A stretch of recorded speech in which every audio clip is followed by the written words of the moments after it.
Welcome to Movement Memos, a TRUTHOUT podcast about things you should know if you want to change the world. I'm your host, Kelly Hayes. A lot of people are on edge this week after hearing about a new strain of COVID-19 that could be up to 70% more transmissible than others. The new strain now accounts for more than 60% of all new cases in the UK. And amid a troubled vaccine rollout, the idea of an even more transmissible strain of a highly transmissible and deadly disease has many of us shaken. This is especially true in Chicago, where teachers and students are expected to return to in-person classes next month. In-person classes are set to resume for some students on January 11th. On February 1st, Chicago's elementary and junior high classes will be hybridized, with teachers attempting to teach in-person and online simultaneously. On Thursday, the Illinois Education Labor Relations Board refused to grant an injunction against the reopening plan that had been requested by the Chicago Teachers Union, CTU. But Chicago teachers have refused to back down. Teachers have presented a host of safety concerns, including the city's 7.4% COVID-19 positivity rate. The union has argued that public schools should not reopen until the city's positivity rate is under 3%. Teachers have also expressed great concern about the quality of so-called simultaneous instruction, wherein masked teachers will be instructing students in person and remotely at the same time. Chicago Mayor Lori Lightfoot's administration says that remote learning has been unfair to Black and Latinx students, who are being set back by the shortcomings of long-distance instruction. But only about 37% of Chicago students plan to return to school next month in person, and the majority of them are white. Lightfoot quietly extended the city's existing stay-at-home order by 21 days on Sunday, meaning classes will resume for some students only one day after the order expires. Having reviewed the city's reopening plan, I already found it incredibly troubling prior to hearing about this new strain of COVID-19. And after hearing about what's happening in the UK, where people are about to spend Christmas on lockdown, I am alarmed. But I am not the person best equipped to explain why the plan was already terrible or what's at stake, so I want to welcome my friend Silvia Gonzalez to the show. Silvia is a Chicago public school teacher and organizer who actually created a guide to help parents and teachers understand the risks of the mayor's reopening plan. Silvia Gonzalez, welcome to the show. Hi, Kelly. Thank you so much. How are you doing today, friend?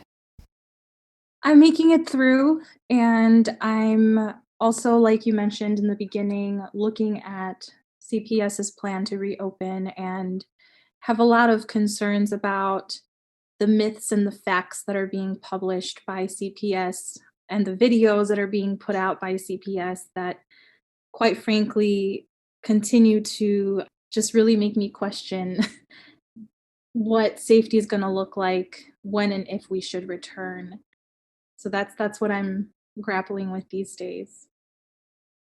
So first things first, can you tell us a bit about the mayor's reopening plan for Chicago Public Schools, or CPS, as we tend to call it here in town, and why Chicago teachers are so concerned?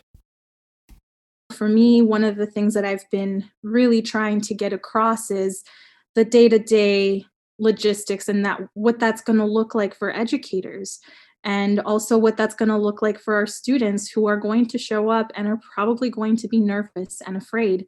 And that's not an equitable learning condition to be found in. This new format of hybrid and remote model is not sustainable. It will burn out teachers. It is a very challenging thing to just sort of say, okay, well then just teach the students remote and teach the students hybrid at the same time. And by the way, you have a week to prepare for this. I find it to be really destabilizing for our students that are now being asked to essentially risk and adapt according to what CPS believes is best. But the reality is that according to the way the schedule is set up for an A and B hybrid model, students would only be in classes 2 days out of the week.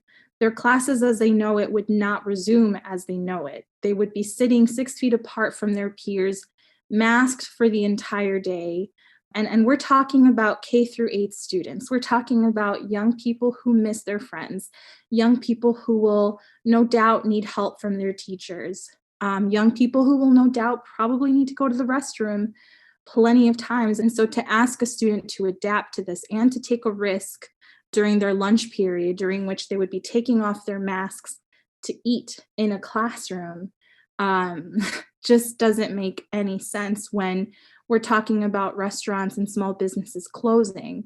Um, None of this for me makes sense. And so, on top of that, I'm really concerned about the social and emotional needs that will arise with the trauma of knowing that their normal teachers will not be coming back. A lot of the teachers have been taking leaves due to pre existing conditions, and they have every right to do so. So they will not be in front of the students. There have been other teachers who are afraid to come back and are considering resigning.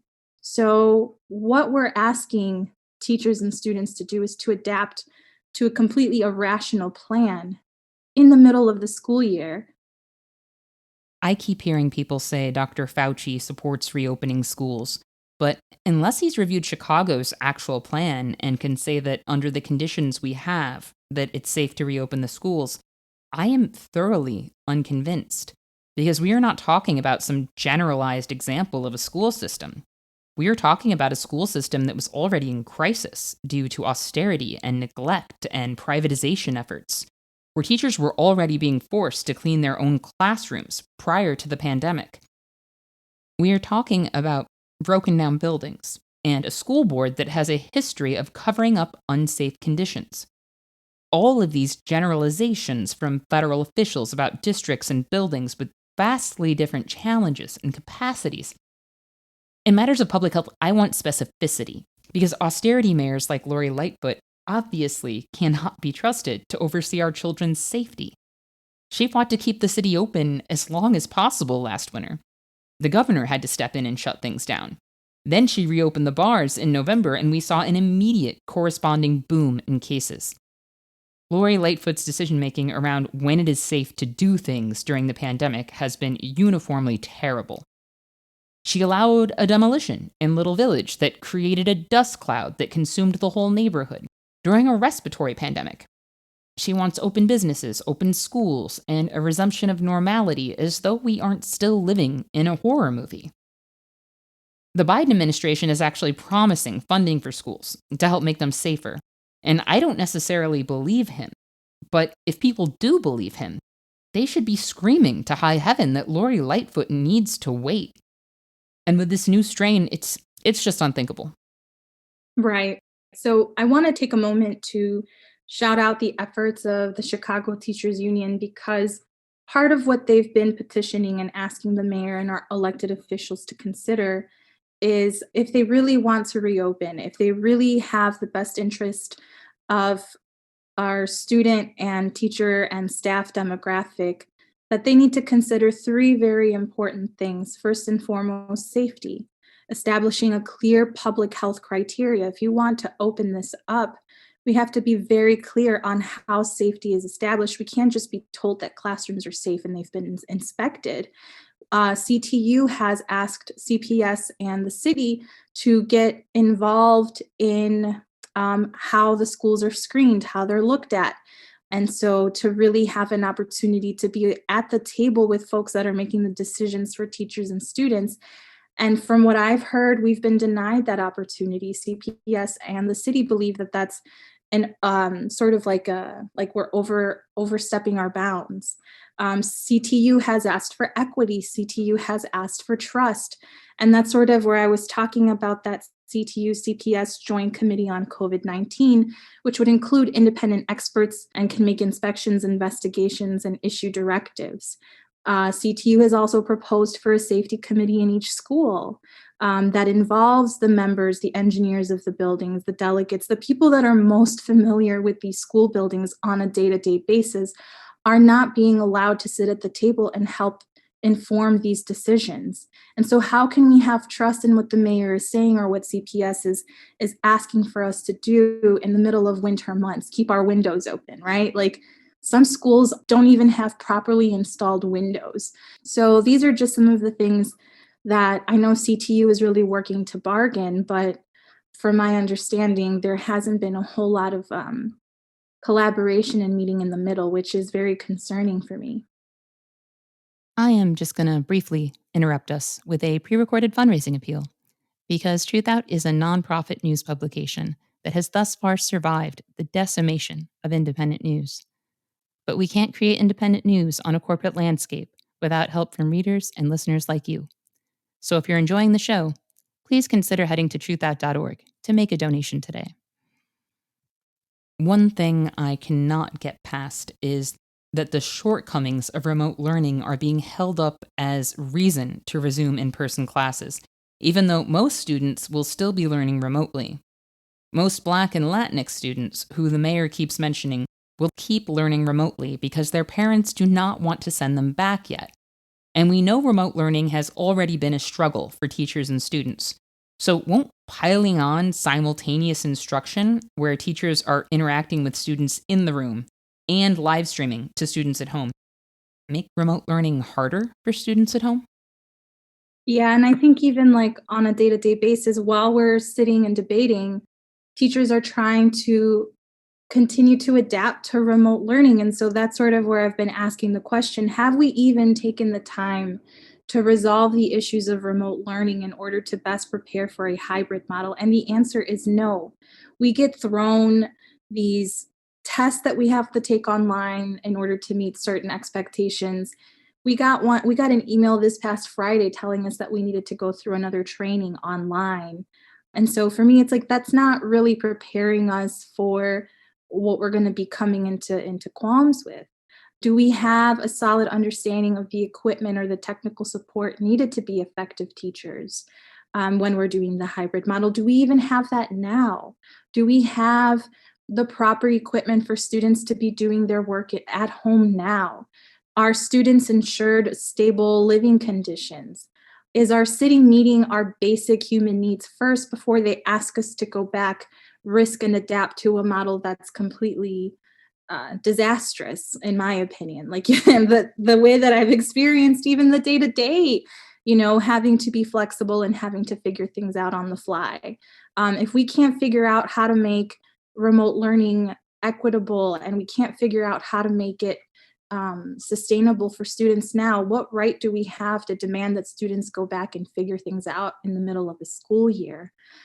Part of the petition of the CTU has also been to consider our schools and students' diverse needs and to adjust remote learning schedules so that students have less screen time, to allow more experiential asynchronous learning, to provide more materials and resources for use at home, and to build in more time for educators to collaborate with colleagues and parents and caregivers.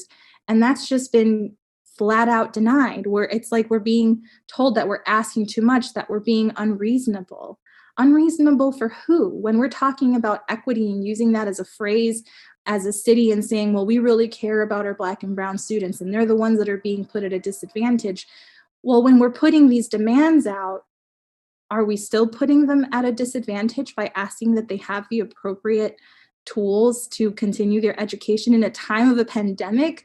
Like, that's the thing that just continuously blows my mind, that we're teaching and learning at the height of a pandemic when I have to go to meetings and do moments of silence for colleagues that have passed on, when I have to get a surge of emails telling me that there have been new cases of COVID in our larger CPS schools, right? Like, I don't know if people are aware, but without students even being in the building, CTU has documented over 500 reports in schools.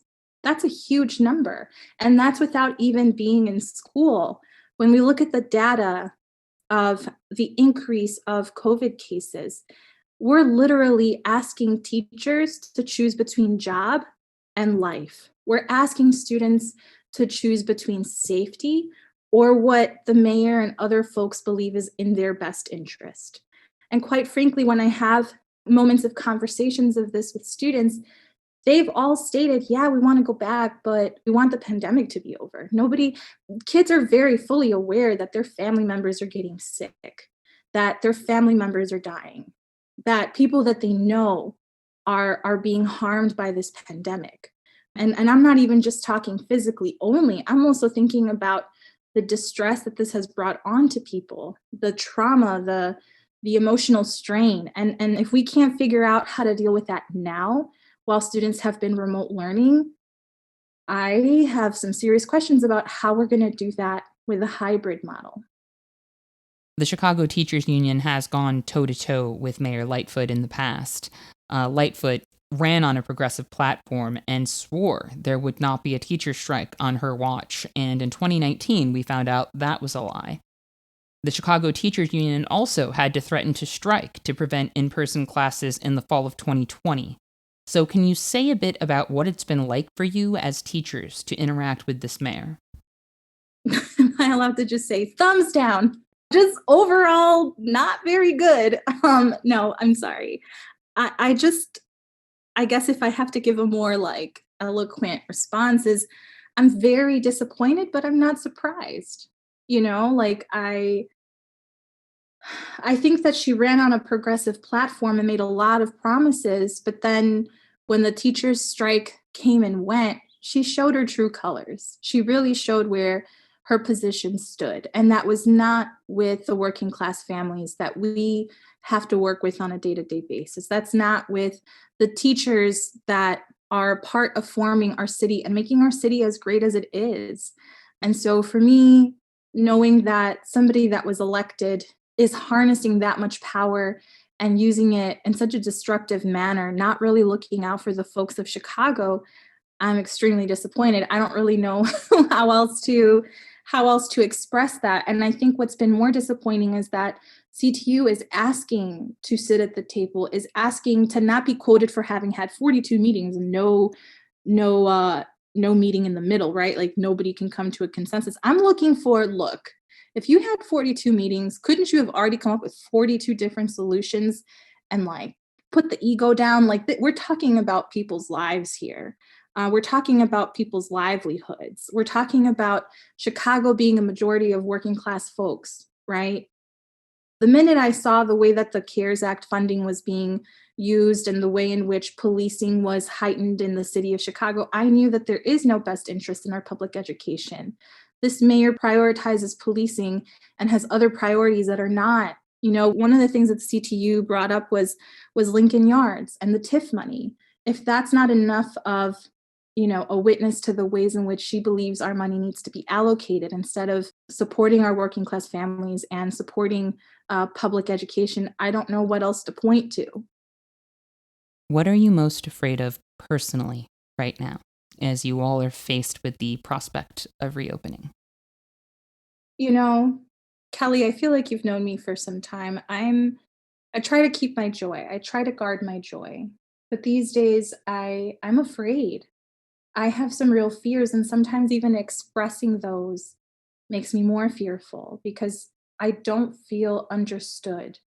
I feel like the data has not been enough. And as someone who has to sit during a virtual vigil and look at the faces of people that have passed as a result of COVID is terrifying.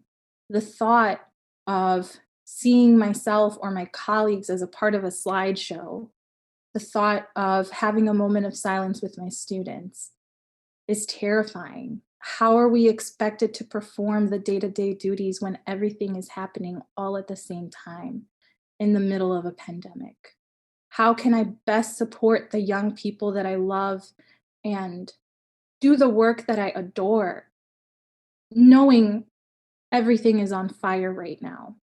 And that for me is a fear I try not to sit too long with because I will very quickly spiral. And I just think at the end of the day, we don't want to strike. At the end of the day, the Chicago Teacher Union, we don't have a constant like strike and battle mentality. We want the best for our students. We want the best for our colleagues. We deserve that much and more. But we want our students to be safe. We want these fears to be diminished. We want to have some sort of normalcy. We want to have some sort of comfort even with everything that's going on. So, this kind of is a breach in our contract. This doesn't follow the safety that we require in our contract. So we don't want to strike. First, we want to have the best interest in mind and really say, hey, we're looking for safety, we're looking for equity, we're looking for trust. This is what that would look like. These are a list of demands. Is there a way we can meet halfway? Is there a way we can put the interest of our students first? And what would that look like? Can we meet at the table and have some of these things discussed in a way that's respectful and honestly just has our livelihoods at the top as priority? I don't think that's too much to ask for, but I do think that what I've mentioned in terms of my fears, those are the things that I'm afraid of, that we just won't be able to do that. Most of us are just tired. So that's sort of where my fear is at, that we're just very quickly burning out. But I don't want to lose hope. I don't want to lose my joy. I want to guard it, and I want to support my students come what may. So what can people do to show solidarity and support right now? I think just holding our elected officials accountable. Right now, the Chicago Teachers Union has their list of petitions on the CTU Local 1 website, where you can also enter your return address and start writing a letter that will directly be sent to your aldermen and elected officials. And so I would really ask that folks take a few minutes out of their day to sign this petition, which is asking our elected officials to stop the reckless reopening plan. The Illinois Educational Labor Relation Board issued a preliminary ruling not to impose an injunction, yet the plan that CPS has put out is forcing pre-K and special ed cluster students. And so we're asking folks to please take some time and ask our elected officials to raise their voices and demand safety and equity, so that when we do whatever the case may be, like, we want to know that our city has our back. And so for me, I don't know. I'm always like, I don't know, just like put the word out. I feel like not enough people know what this really looks like. And I think that that's really irresponsible to parents and families and CPS constituents to just give them this very pretty plan that sounds decent, but like without really having the precaution of, but also keep this in mind, right? And so I just want people to have as much of the full scope of information as they can and continue to have these discussions with each other, continue to sign these petitions, continue to ask that our mayor do better by our city. Well, thank you for that. And we'll definitely be linking that petition and other resources in the show notes. And you can find that in the transcript of this episode on our website at truthout.org. I also just want to remind folks, just really everywhere in the country, that it's not enough to say that the federal government or Biden or Fauci says that our schools should reopen. All of us should know what reopening plans in our area consist of. All of us should know about the conditions on the ground that children and students are being expected to negotiate with, because it's an abdication of responsibility to speak to something as vast and varied as the U.S. education system without any specificity. You can be very educated and also completely ignorant of a situation, and no one is exempt from that reality. So I hope we'll look at what's happening and also process that we really don't know what's happening with this new strain yet. And with some students slated to return on January 11th, I think we need to be responsible. I think we need to do the opposite of what Trump did last winter and say, this new strain is serious. We don't know how serious, but we are going to prioritize life. So I hope we all support our teachers as they advocate for their safety and the safety of their students. This is not a time to keep grinding people under to keep capitalism afloat. This is a time to insist that our survival comes first. Silvia, I want to thank you so much for joining us today and for everything that you're doing. Thank you, Kelly. I also want to thank our listeners for joining us today. And remember, Our best defense against cynicism is to do good and to remember that the good we do matters. Until next time, I'll see you in the streets.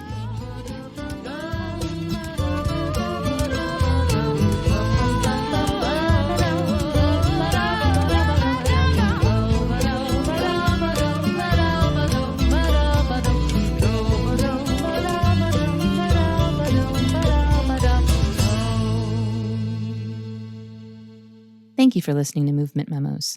This show wouldn't exist if it weren't for TRUTHOUT, and TRUTHOUT's independent news and commentary wouldn't exist without listeners and readers like you. We have no paywalls, no corporate sponsors, and no ads, except for fundraising appeals like this one. So if you can and would like to support our work, please consider dropping by truthout.org to make a donation today.